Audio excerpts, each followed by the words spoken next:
Grazas, señora presidenta. Señor ministro, porque o seu goberno está a dificultar o exercicio dun dereito esencial como de reclamación colectiva diante do Comité Europeo de Dereitos Sociais, por que nega a legitimidade á Confederación Intersindical Galega e por que presentou unha recusación contra dona Carme Salcedo como membro dese comité?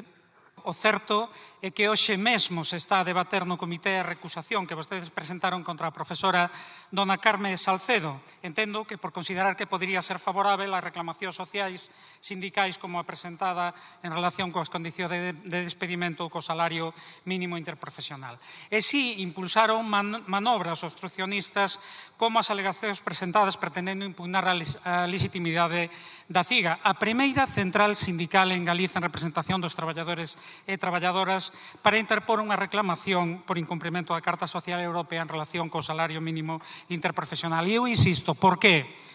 Ou do que se trata é de tentar evitar que fique en evidencia que o Goberno incumpre a Carta Social Europea, porque cos criterios do propio Comité e cos datos do Eurostat, o SMI para cumprir co 60% do salario medio debería situarse por volta de 1.253 euros e, por tanto, cos 1.134 actuais aínda fica moi lonxe. Vostedes están incumprindo. E alegan, como acaba de facer vostede, que se trata dun sindicato galego e non estatal. Debería darlle vergoña, señor ministro, porque isto é puro centralismo. Pero, ademais, é que non respeta a legalidade, porque vostede sabe que a CIGA ten a consideración de sindicato máis representativo a nivel estatal en aplicación dos criterios da Lei Orgánica de Liberdade Sindical. Ten esa condición no conxunto do Estado e representación, por exemplo, no Comité, no Consello Económico e Social. A pesar de que vostedes nunca o convocan ao chamado diálogo social, que precisamente por iso sempre será parcial e cuestionable. Señor Bolaños, deben rectificar, respetar o pluralismo sindical e recoñecer para todos os efectos a representatividade da CIGA conforme á lei.